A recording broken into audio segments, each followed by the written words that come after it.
Maryland yields back. Gentleman from Virginia is recognized. We are here to shed light on decisions that have terribly tarnished the reputation of our chief law enforcement institutions and undermined Americans' confidence in their justice system. Today, we will examine irregularities and improprieties in the FBI and DOJ's handling of two of the most sensitive investigations in the history of our country. And it all began with Hillary Clinton's mishandling of classified emails.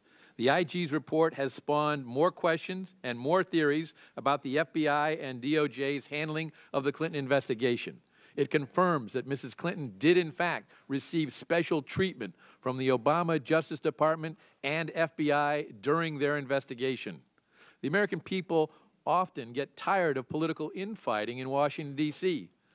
So I want to ask a simple question. Why should Americans care about what we're talking about here today? I propose this answer: because our Constitution guarantees equality under the law. Americans expect that those with power and influence will not receive special treatment. But as the IG report describes, DOJ and FBI did not treat Mrs. Clinton like any other criminal suspect and did not follow standard investigative procedures in exonerating her. The IG found many issues with this particular investigation, as well as serious institutional issues. And while only telling half the story, we are still awaiting conclusions with respect to the allegations of surveillance abuse inside the FBI. The IG identified various corrective actions, including recommending 5 additional FBI employees for further review and possible disciplinary consideration. In a nutshell, the IG report details unusual actions taken by law enforcement officials who were sworn to uphold the Constitution impartially and fairly. They failed in that duty. Again, why should Americans care? The Department of Justice and the FBI are not mentioned in the U.S. Constitution. Who is mentioned in the Constitution? The President and Congress.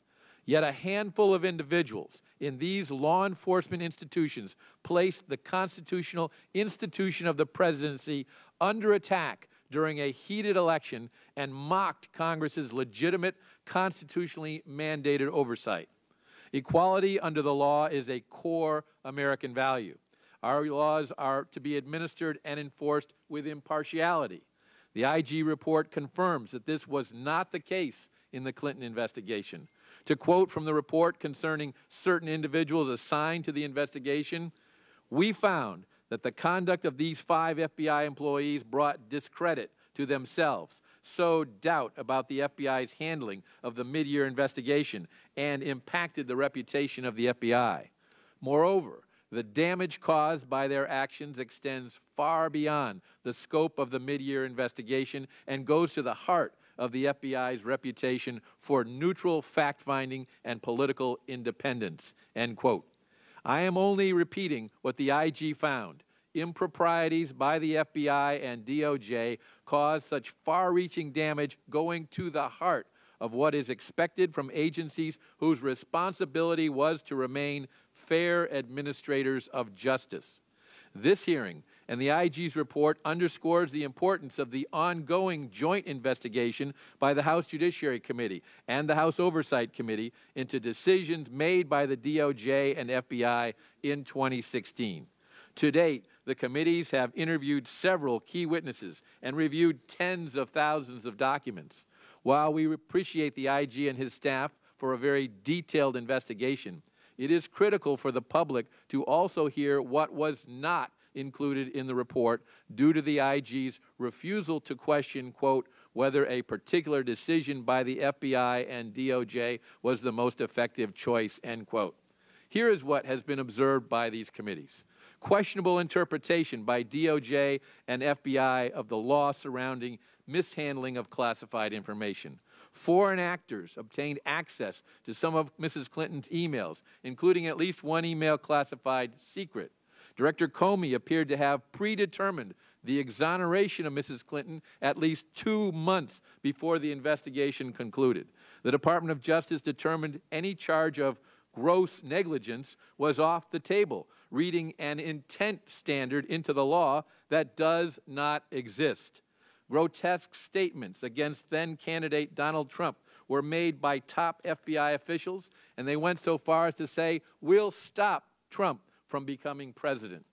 Indiscretions involving Mr. Strzok and Ms. Page were not handled appropriately at the time the FBI management learned of them, resulting in their continued assignment as key players on the Clinton investigation and the Mueller Russia investigation. Mr. McCabe appears to have not been forthright with Congress during an interview conducted by the committees concerning his knowledge of meetings and actions taken by Mr. McCabe and his team. The FBI's top counterintelligence official was unaware of possible evidence indicating Mrs. Clinton's private email server had been penetrated by a foreign adversary and unaware of relevant legal process obtained during the investigation. Documents show significant criticism of Mr. Comey expressed by multiple current and former FBI agents. The FBI intentionally obscured the fact President Obama had communicated with Mrs. Clinton's private email address by editing Mr. Comey's final press statement, replacing "the president" with the euphemism "senior government official." Finally, top FBI officials, including Mr. McCabe and Mr. Priestap, through their wives, had close ties to Democrat and Clinton-affiliated entities and should have seemingly been recused from the Clinton investigation. Public confidence in the impartiality of our law enforcement system is critical to ensure all are treated equally under the law. Fallout from the Clinton investigation, however, gives the impression those with money and influence are given lighter treatment than the so-called common person. Short-term damage to the FBI and DOJ's reputations is apparent. However, the IG and Congress's investigations will help to understand why certain deficiencies occurred during one of the most high-profile investigations in this nation's history. This hearing is a crucial step toward repairing law enforcement's reputation as an impartial fact finder and seeker of truth, and I look forward to the Inspector General's testimony today. Gentleman from Virginia yields back. The gentleman from New York is recognized. Thank you, Mr. Chairman, and